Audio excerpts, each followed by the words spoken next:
Hi, this is Scott. Welcome back to another Hollinger Team blog from home and here probably for a while like everybody else is. So I thought I'd call and say hi. Hope you're doing well.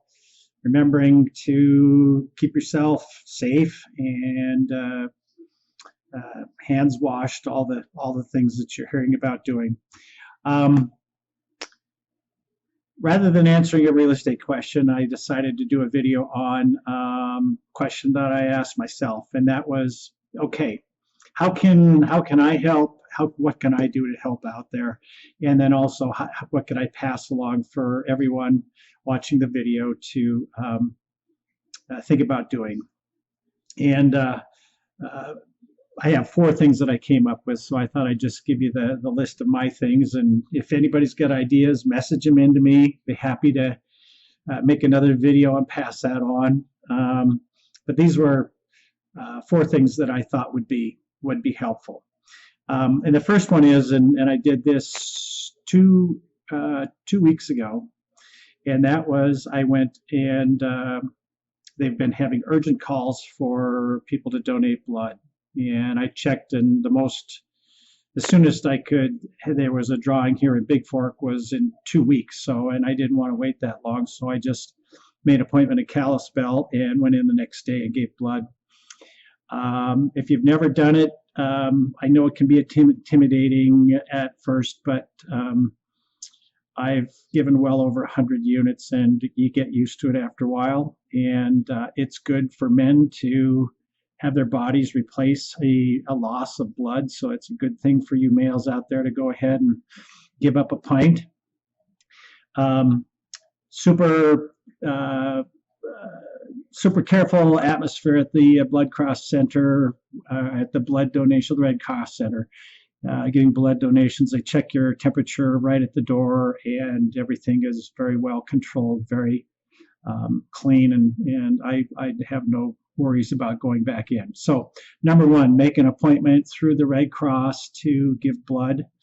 And some of you have blood types out there that are really rare, and that's even more important.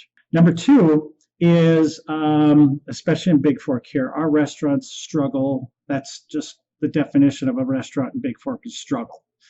And I know all the restaurants in the country are struggling because they're open only for takeout. So pick a day or two and do the takeout thing, or the home delivery, or whatever it is, because these people have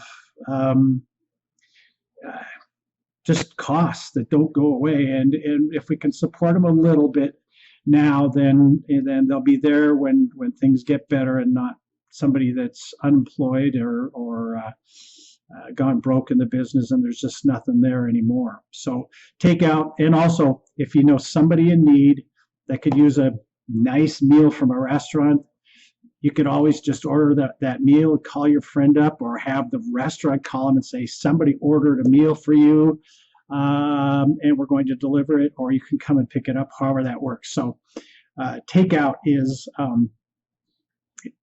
something that will really help a little bit in these times.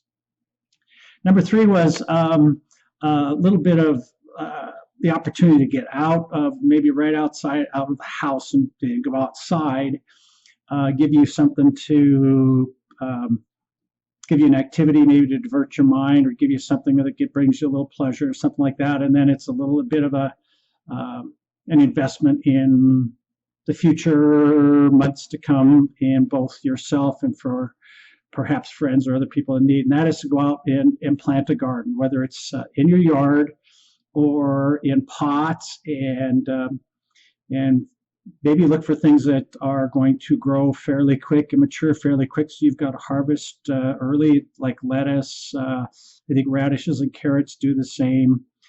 Tomatoes obviously take a while, but there's some faster growing things that you could put in a garden. If there's people out there in need, and you've got an abundance and a harvest, or you just flat out are going to plant it for those people, that's awesome. But it'll just be kind of a pleasurable thing to see spring come in and evolve, and see things sprout out of the ground and provide food for yourself and for others. And last was all the communication with friends, and I've been calling a lot of friends and things like that, just checking in.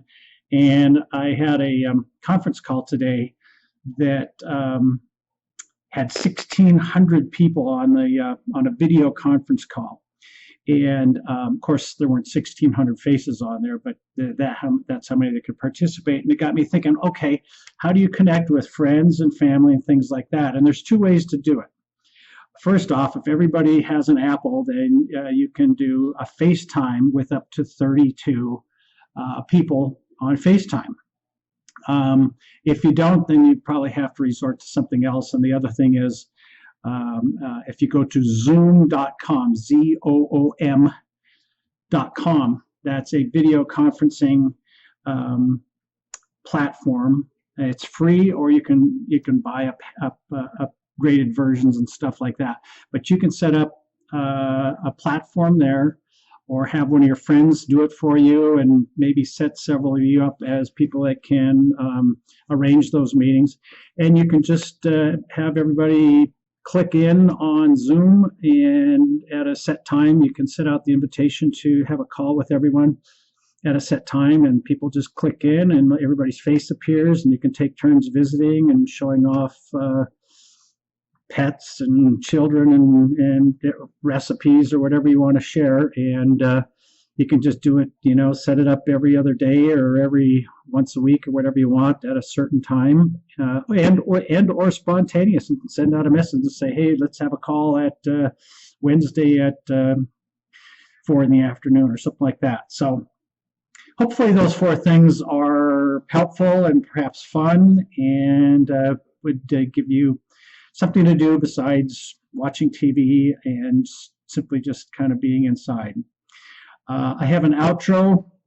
This outro is this time of year, lots of wildlife starting to come out, and the geese come in and raise lots of noise, lots of activity right off the bat. So here's some geese coming in for the spring, and I'll have a couple others good ones coming up in the next video. Thanks a lot for watching another Hollinger Team video blog. Take care.